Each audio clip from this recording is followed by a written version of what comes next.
Shalom, shalom, shalom. Na እግዚአብሔር ቤተሰብ ሰላምን ጸጋና ክርስቶስ ምስኩልኩም እዩ ከመይ ሓዲርኩም ኣና ሓውኩም ሰላሕ አዲን ካብ ንክርስቶስ ዝገልጽ ትውልዲ ዓለም ለኻዊ ቤተ ክርስቲያን ዝንጎንጎ ዝፍኖ ናይ መዓልቲ ቃል ድብል መደብና እዩ ንመዓልቲ ጉልበትናን ሓይልናን ጥበብናን ኮይኑ ዘሳግረና ናይ መዓልቲ ቃል እዩ ምኽንያቱ ሰብ ካብ ኣፍ እግዚአብሔር ዝወጽእ ቃል እምበር በንጌራ ጥራይ ኣይነብርን እዩ ኢየሱስ ንዘለዓለም ጎይታ እዩ ተኻብ ቃል ዝተወለደ መንፈስና በቃል እግዚአብሔር ጥራይ ኣብ ህይወትና ክግለጽ ዝኽእል ምኽንያቱ ካብ ቃል ስለዝተወለደ እግዚአብሔር አምላኽ ስሙ ይባረኽ ስለዚህ ነዚ መዓልቲ ዝኸውን ናይ ብርሃን ቃል ድማ ክንካፈሊና ኣብዚ ቃል ደው ኢልና ነዚ ቃል ሜዲቴት እንዳገበርና ድማ ክንሳገሪና ንገለሰብ ፈውስ ክኾነልኩም ንገለሰብ ጥዕና ንገለሰብ ምትሳእ ንገለሰብ ሓይል ንገለሰብ ጥበብ ዝተፈላለዩ መንገዲ በትዘድልየኩም እተቃል ኩሉ ኾነልኩም ማለት እዩ ሃሌሉያ ስለዚህ ነዚ ቃሎም ከተሳላስሉ ክትውዕሉ بخبري بفقر أملاخ أحدكم مالتيو لو ما إنك فلو قال أبزحنا بقانقا نتسأل زبليو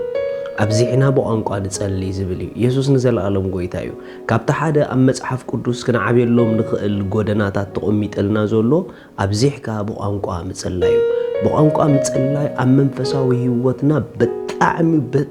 بتعمي كاب كنجركم زخل نلعلي importantيو ኢየሱስ ጎይታዩ that's why ኩሉ ክርስቲያን በአንቋ ኸጽል ዘሎ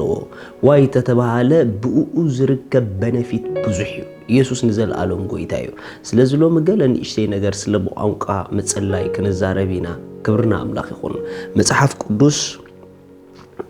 ቆሮንቶስ ቀዳማይ ቆሮንቶስ ምዕራፍ 14 ካብ ሓደ ከምበልኩም ንፍቅር ሰዓብዋ ንመንፈሳዊ ውህበት ምናዳግና ክትንበዩ ቅንኡ ምናዳግና ክትንበዩ ቅንኡ እትብቋንቋ ዝዛረብ ምስጢራት በመንፈስ ሪኹም ምስጢራት በመንፈስ ይዛረባሉ ሓደኳ አይስተውዕሎን እይሞ ንአምላኽ እምበር ንሰብ አይኮነን ዝዛረብ ዘሎ ኢሉ ኢየሱስ ጎይታይ እትብቋንቋ ዝዛረብ ኢሉ ሓደ ምስጢራት ይዛረብ ዘሎ ኢሉ ካልኣይ ድማ ብስጋ አይኮነን ዝጽሉ ዘሎ ኢሉ በመንፈስ ይጽሉ ዘሎ ኢሉ ትክክለኛን ሐቀኛን ድማ በመንፈስ ዝግበር ነገር እዩ እግዚአብሔር ንገዛ ርእሱ በሐቅን በመንፈስን ዘምልኹ ይዝፈቱ ሪኹም እቶም በመንፈስ ዝጽልዩ ጸሎቶም ትክክል እዩ እቶም በመንፈስ ዘምልኹ አምልኾኦም ትክክል እዩ ምኽንያቱ ሐቂ ኣብ መንፈስ እዩ ዘሎ ريخم تحكي أوشتي أزلا ندبل قال إجابير حكي أمن فسيزولو تخكلنيا قدنا أمن فسيزولو سلازم بمنفس زجبر زبلا نجر نجزيابير يخبروي سلازم مصحف قدوس اتوم بقانقاز اللي بمنفس هاليلويا بمنفس يلقن تطو عيبلن مس أملاخيهم ززارو بيلو ريخم بزي منم تقل بزي منم تسعري دايركت مس እግዚአብሔር ኮኔክት ንኾነሉ ናይ ሰማይ ድምጺ ምስ ተሰማያዊ አምላኽ ነተሰማያዊ ማንነትና ፍሎውሺፕ ዘግብሮ በቋንቋ ምጽላይ ሪኹም በቋንቋ አብዝሕና ብዝጸለናዮ በቋንቋ አብዝሕና እንዳጸለና ጊዜ ብዙወሰድናዮ መጠን ኣብ ትክክለኛ ዝኾነ ናይ እግዚአብሔር ፍሎውሺፕ ናናቱ ኣብ ትክክለኛ ዝኾነ ኮኔክሽን ኣብ ትክክለኛ ዝኾነ ረሊም ኣብ ትክክለኛ ዝኾነ ዓለም ናናቱ ንምንታይ ተተባሃለ እግዚአብሔር ብትክክል ነተሐድሽ ሰብና ምስኡ ኮኔክት ዘግብሮ ናይ ሰማይ ድምጺ ኣብ ውሽጥና ኣቲልና ብመንፈሱ ኢየሱስ ጎይታዩ ሓደ ነገር ክነግረኩም በትግርኛ ክንጽልይ ኾለና ወይ ብንፈልጦ ቋንቋ ክንጽልይ ኾለና በእምሮና ኢና ንጽልይ ዘለና ካብ እምሮና እዩ ዝብገስ which means ጉዱቢት ጸሎት ማለት እዩ ክትጽሉ ከለኻ ብትግርኛ ካብ እትፈልጦ ንላዕሊ ኣይተሓልፍን ኢኻ ቃላትካ እውን ካብ ክገልጾ ዝኽእል ንላዕሊ ኣይሓልፍን እዩ ብቋንቋታት ክትጽሉ ከለኻ ግን ኣዚኻ ካብ ገደብ ወጻኢ ዝኾነ ጸሎት ኢኻ ትጽሊ ብቋንቋታት ክትጽሉ ከለኻ ምሩጽ ዝኾነ ቃላት መንፈስ ቅዱስ እንዳቀበለካ ንሰማይ ዝበቅዕ ድምጺ እንዳቀበለካ ብትኽክል ነትናትካ ዴስቲኒ ሪች ክገብር ዝኽእል ድምጺ እንዳሃበካ ሓያልን ኣስላጥን ጸሎት ኢኻ ትጽሊ ريخم بتجرنيا زيت بتحوم صلوتات بتجرنيا كتنكفهم زيت خل باتن بأنقاطات جن دايركت تعرفون تخليها واي تتباهله اتبع أنقاط زتصلي ناتو صلوتي هبتم كابت بتجرنيا زتصلي هاليلويا سلازة أحوات انت رأى بأنقاطات دين تصلي لحر كوينا جلا لفلات كنا أطول مزجبنا كأتنا يوم نوح جزيه نوصل نقلينا واي تتباهله اتقوا أنقاط متصلي حيزونا زاتونا هو الدرجات تعلو آمين سلازة بأنقاط متصلي بزح بنفيتي زلو يسوع قويتايم كأتشيل خمزيلو متعرف كل سريب أتتنبيز نبغنا نسب زهنتن زمعدن زتانا نعنيو ززارب قوانقواتا ززارب نرأسو يهانت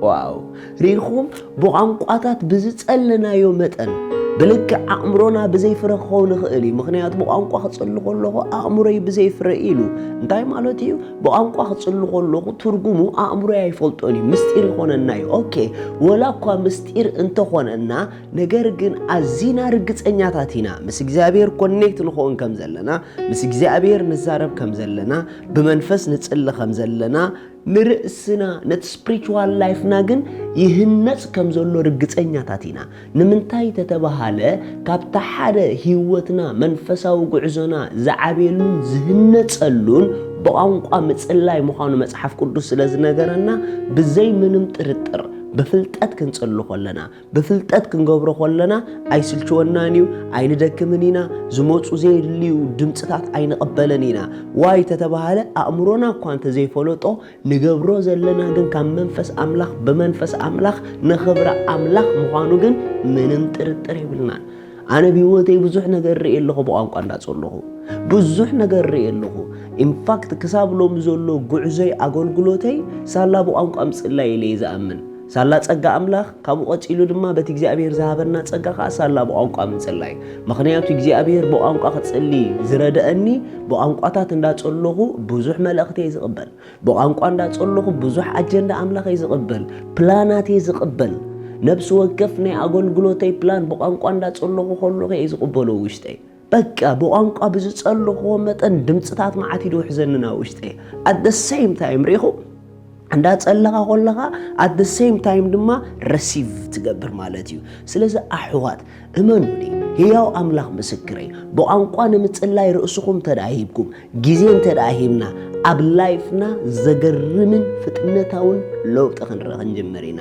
ሓደ ነገር ክነግረኩም ናይ መጨረሻ መጽሐፍ ቅዱስ ስለቶም በቋንቋ ክትጽሊ ከምዚ ኢሉሎ ንስኻስ አጸቢቅካ ተመስግን ኣለኻ ኢሉ نمنت بقانقا دصلي اصبيق زمسكن كم فقاد املاح بقانقا دصلي سبيو قصيلا خنغركم حاله ነገር مصحف قدوس كابتم سكسسفول اب اغلغلوتم كابتم عبيتنا እግዚአብሔር ሰባት ሓደ ሐዋርያ ጳውሎስ he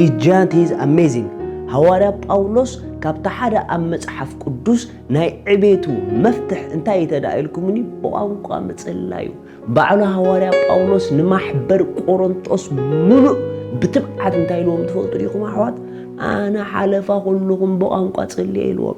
which means حواريا باولوس ساعات ابزح بقانقا يصلي نيرو معناتيو اذا سبز سؤيل يكون جانت خوينو اذا سبز سؤيل يكون نسماي مدر غليصو نكروسوس بحيل غليصو نو بتسماي ذهبو دمصي لنوح غزي توعيزي امانو نحوات بزي دمص زندحراب لايفكم كتغعاز جميركم نبقانقا مصلاي غزين ساعاتن فليكم تايم هيبكم كتصلين تجميركم كي قارصكم بقانقاتات كتصلين دحر جميركم ኣብ ላይፍኩም ገደብ ዝበሃል ክስበር እዩ ሊሚቴሽን ዝበሃል ክስበር እዩ ሕማም ዝበሃል ክስበር እዩ ማንም ዓይነት ኬዝ ዘለኩም ማንም ዓይነት ቃንዛ ዘለኩም ሲምፕል ነቲ ቃንዛ ዘለባኹም ሒስኩም ሼፓራ ዲቫ ሎሳ ፕራኒካ ሃዚያ እንዳበልኩም በቋንቋታት ጸልዩ ከይተሰከፍኩምን ከይፈራሕኩምን በቋንቋታት ጸልዩ you will see the result ምኽንያቱ እቶም በቋንቋ ዝጸልዩ ካብዚ ዘይኮነ ካብዚ እዮም ጀምሩ Shalom.